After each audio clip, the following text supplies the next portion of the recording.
I think we will continue to discuss the follow-up of the KF21 project. So I think negotiations are continuing. Oke, jadi kemarin di tengah gelaran KTT APEC 2025 di Gyeongju, Korea Selatan, sebuah pertemuan penting terjadi, bos.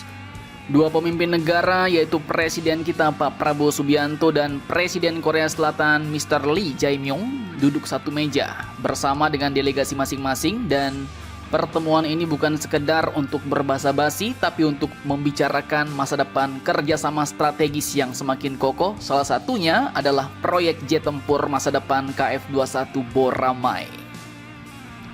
Nah, jadi admin kutip dari banyak sumber berita berikut, Presiden Korea Selatan Mr. Lee Jae-myung pun menegaskan bahwa hubungan Korea-Indonesia kini tak lagi berada pada level yang sekedar mitra biasa, bos. Kini katanya kedua negara telah masuk ke fase kemitraan strategis tingkat tinggi, mencakup ekonomi, perdagangan, investasi hingga pertahanan. Dan di sektor pertahanan inilah jet tempur KF-21 menjadi pusat perhatian. Nah, dalam pertemuan itu Presiden Lee pun secara khusus memuji peran Indonesia yang katanya tetap berkomitmen dalam proyek KF-21, sambil mengaitkannya dengan semangat Bandung, yaitu simbol solidaritas dan kemandirian dunia berkembang, bos. Dan di sisi lain, dalam pernyataannya Pak Prabowo pun mengatakan dengan tegas nih, bos, bahwa katanya negosiasi masih berlanjut. Dan tentu saja negosiasi selalu bergantung pada faktor ekonomi, harga, dan skema pembayaran. Jadi saya rasa para menteri kami akan terus berdiskusi dengan tim Anda. Dan tim teknis kami juga akan melanjutkan hal ini, ucap Presiden Prabowo. Sebuah kalimat yang cukup padat namun mengandung banyak arti nih, bos. Dan di tengah drama panjang yang terjadi antara Korea dan Indonesia belakangan ini, pernyataan itu pun kalau admin lihat nggak sesimpel KF-21 pasti lanjut lagi, bos. Nggak sesimpel itu. Lantas, apakah maksud pernyataan Pak Prabowo tersebut? Oke, jadi ini opini admin ya, bos, sebagai pengamat abal-abal alias pengamat ece-ece. Jadi jangan terlalu kalian anggap serius lah. Kita pikirkan secara logika saja berdasarkan fakta dan sejarah di lapangan.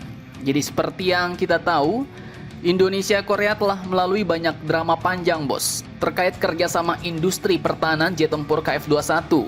Mulai dari telat bayar bahkan menunda pembayaran, kemudian lanjut Indonesia meminta negosiasi harga karena manfaat yang didapat kurang.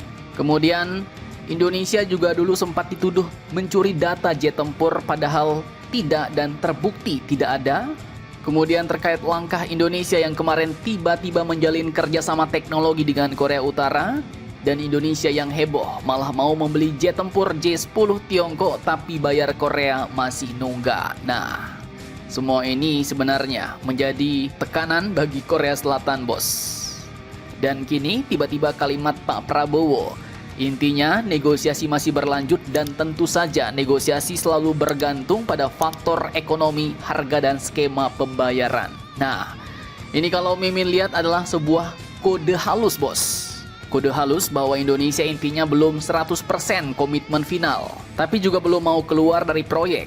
Kemudian intinya Indonesia juga tak mau membayar begitu saja tanpa revisi manfaat, biaya offset, dan transfer teknologi yang mantap.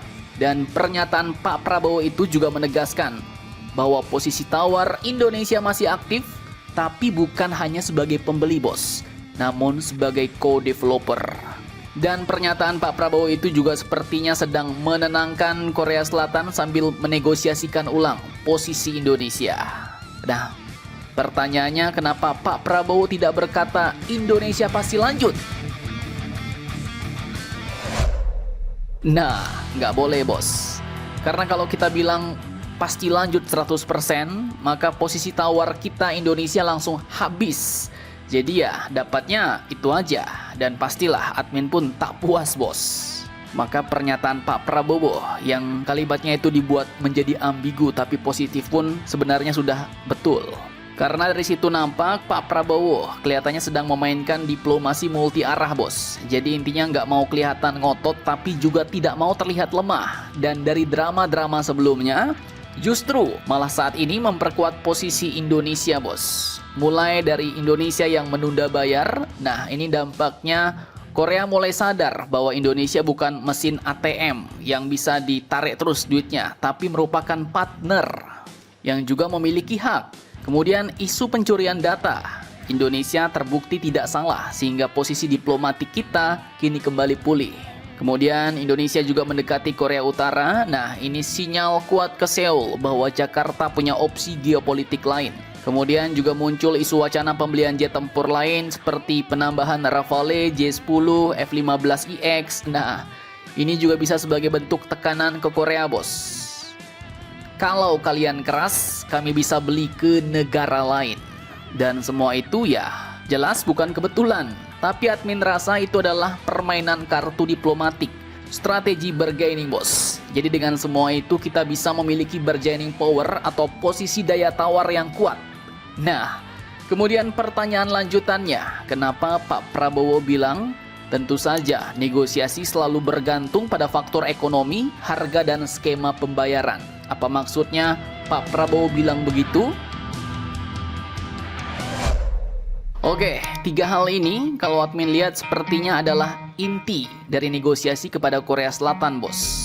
Faktor ekonomi, harga, dan skema pembiayaan, yaitu maksudnya adalah harga kontribusi dan cost sharing, kemudian skema pembayaran plus imbal balik industri atau OPSID, dan paling penting yaitu akses teknologi serta hak produksi Indonesia.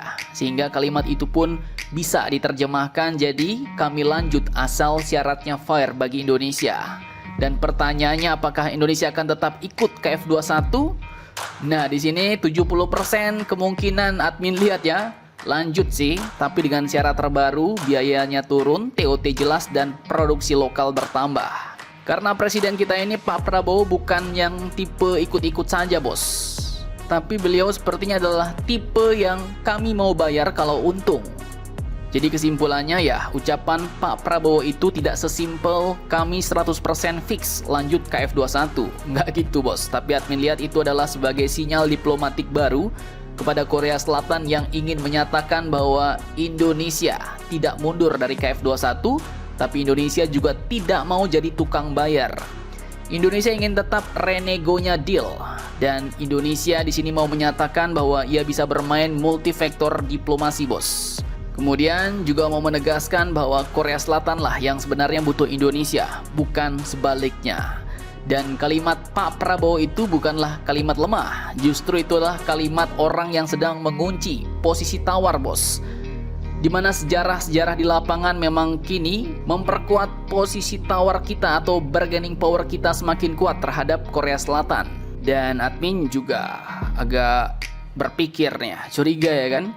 Apakah ini alasan Pak Prabowo dari tahun-tahun lalu nggak mau menyambangi Korea Selatan, padahal negara-negara lain semua disambangi? Yaitu alasannya adalah karena memang menunggu momen-momen yang tepat saat posisi tawar kita semakin kuat seperti saat ini.